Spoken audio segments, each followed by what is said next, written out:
vamos conhecer agora de onde vem esse termo dever. Né? Dever vai nascer de um ramo da filosofia, de uma parte da filosofia, chamada deontologia. Tá? Esse termo ele nasceu na primeira metade do século XIX por Jeremy Bentham, né?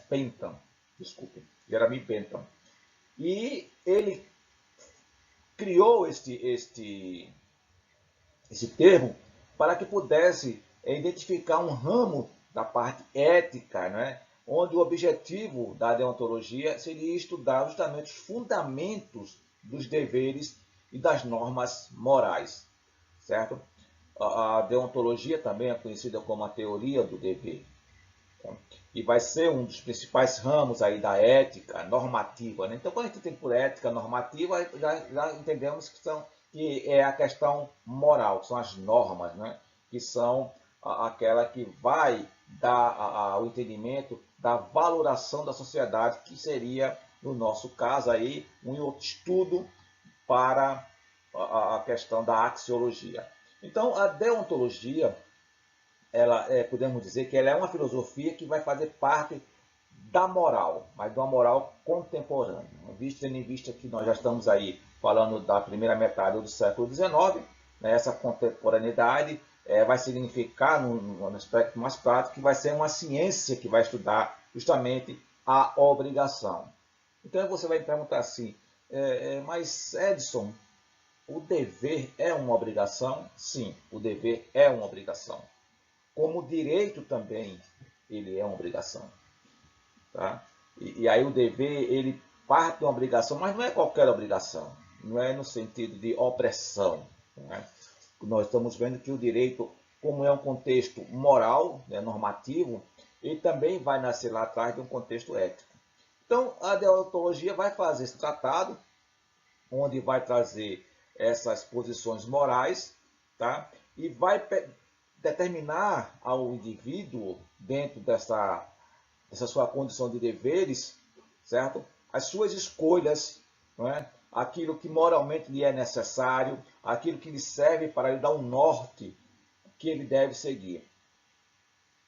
Como estamos vendo hoje esse problema muito sério em nosso país, esse desnorteamento das instituições que estão, de certa forma, infringindo nossos direitos e, consequentemente, também descumprindo seus deveres, mas não só a instituição do Estado, mas também as pessoas que estão descumprindo os seus próprios deveres, como, por exemplo, o seu dever de proteger o próximo, né? Como se manter com máscara, como se manter a uma distância, evitando aglomeração. Então, esse descumprimento do dever, consequentemente, quebra o direito do outro, que é de se manter vivo.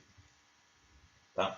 Mas vai ser justamente ali no século XVIII, um pouco antes, né, do termo criado por Jeremy Bentham, que o filósofo Immanuel Kant, né, ele vai fundamentar os conceitos da deontologia em duas partes. A primeira parte vai ser na questão da razão prática, onde ele vai criar justamente aí a ideia da crítica, né, da razão prática do pensamento em ação e também da liberdade. Então ele vai colocar que o dever está montado nesse ponto, na razão prática, ou seja, da capacidade do raciocínio, do juízo e da liberdade. Por que ele vai colocar isso? Porque ele vai entender que o agir, né, a ação para o dever, tem que conferir um valor para isso, um valor moral. Ou seja, porque eu tenho que cumprir o meu dever?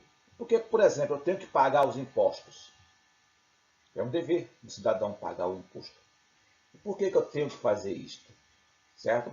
E para que eu possa fazer isso e aperfeiçoar respeitando as normas da sociedade, eu preciso ter uma vontade livre. Eu preciso ter essa liberdade consciencial.